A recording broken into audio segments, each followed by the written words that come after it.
there was a story that would break your heart.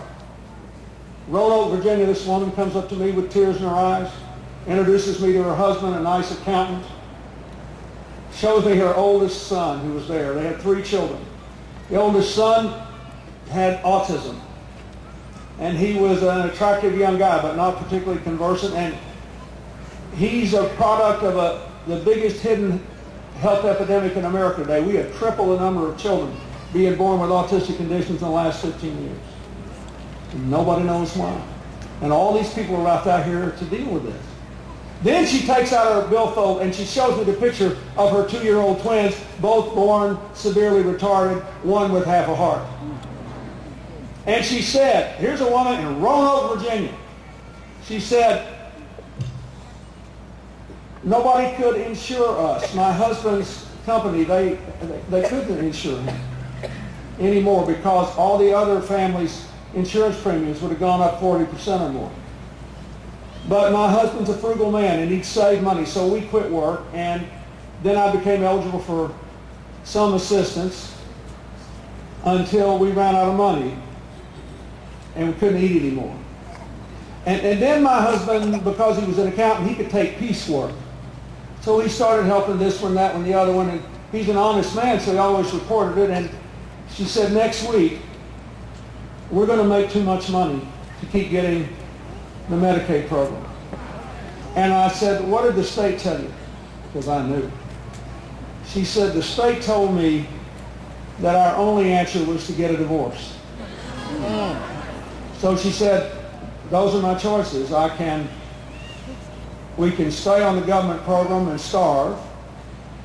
We can go back to work and at least one of our kids will die. Or we can get a divorce. Little town in Indiana, I met a woman. I swear, I know this woman voted for President Bush at least once. Because I was in a heavily Republican area.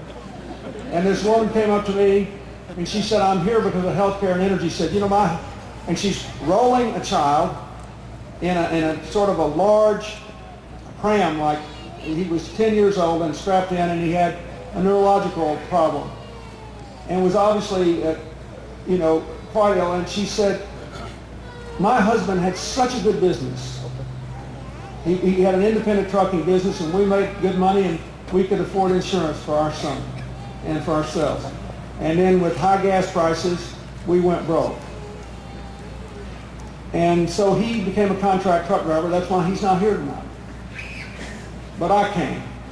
She said, because I don't know what to do.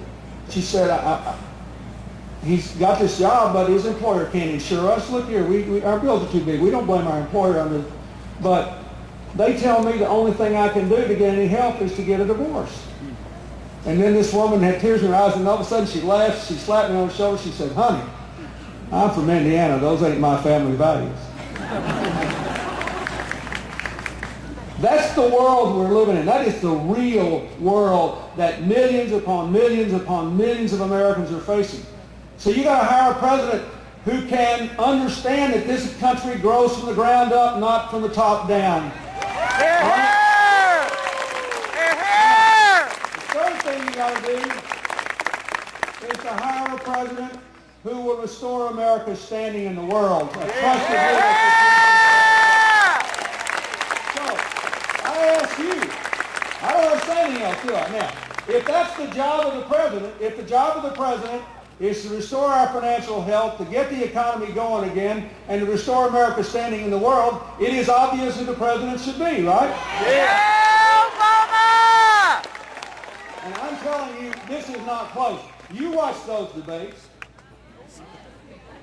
And I want to tell you what I know about this finance thing. First of all, you got an extra break in this election. Because usually you only get to see one presidential decision before you vote for a president. You get to see who's their choice for vice president, right? You do get to see that. This time, you got a break. You got to see two. Because if either of these candidates had tried to crater the financial relief package, it would have died. But you also got to see how they handled it. Now, let's look at what Barack Obama did. to be fair, even though he's gotten enormously favorable press, he got a little criticism the first day or two because he didn't say much. I know why. He was on the phone. He talked to all of his advisors, then he talked to all of my advisors, then he called me, and he called Hillary, then he called a bunch of other people. And listen, this is really impressive to me. Look, I live in New York, and I know something about economics, right? You trusted me with that, and I know something about it. Okay. Look, trust me, this is highly complicated. And so the first thing Barack Obama did was to say, I want to understand this. I want to make sure before I open my mouth, I know exactly what happened. That's good, because we need a president who wants to understand and who can understand. Don't we?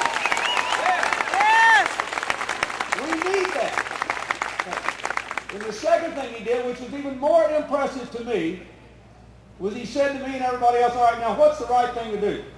And don't tell me what the political thing to do is. Tell me what the right thing to do is. I'll figure out how to sell it. And let me tell you something. Let me tell you why that's important.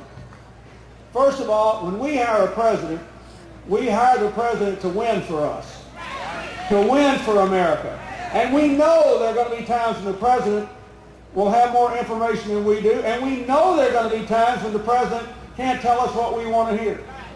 On the day the second vote was taken on this financial package, there was a poll in the paper in New York that said it all. It said a majority of the American people were against the package, and the majority of the American people were mad at Congress for not doing something. Go figure. And by the way, you were right on both if you were in the majority, but the point is, we had to do something. I just explained why. Otherwise, pretty soon you wouldn't be able to get a refrigerator. And every business up and down the street in North Little Rock wouldn't be able to borrow any money. And they were going to have their loans called. So, he did the right thing, and he understood. And it really meant a lot to me. I promise you, I can go back over the 8 years I served. Whenever I had a complicated problem that was an emergency where a decision had to be made within a couple of days, the chances were way greater than 50% that most people would be against it on the day I made it. You hire the president to win for America, to say, this is what I believe is right, hold me accountable for the consequences, I'm doing it because I think it's the right thing to do. That's exactly what he did. The third thing the president has to do has to be able to explain these things to you, right? Okay, so you watch the second and third debate. Now, I've taken some heat from my fellow Democrats because I said some nice things about Senator McCain because I like him. He helped me normalize relations with Vietnam, and he helped me stop the ethnic cleansing in Bosnia and Kosovo. But that's not what the job is now. The job is to bring America's economy back for all of us. Now, so you heard them both. You tell me who explained it better. You tell me who understood it better. You tell me who had a better grasp of what was going on and what has to be done and how to move this country forward together. And so, who do you want handling 2/3 of that money they just appropriated? Of course. And one last thing.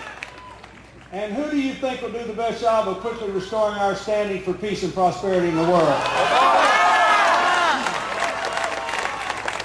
And I just want to say one thing about that. I haven't heard anybody else make this point, but the world will like it if Senator Obama's elected and when he's elected, because it's fixing to be a rout. And I don't want Arkansas to be left behind here. I want you to be in this field. They'll like it because he's young and articulate, and because his father was from Africa, and because his mother married a man who was from Indonesia and they lived there, and because he grew up in Hawaii with grandparents from Kansas. So it looks interesting to them. And let me tell you something, that's what America is looking like more and more and more. You know, look at this crowd. This is a much more interesting looking crowd than it would have been 30 years ago.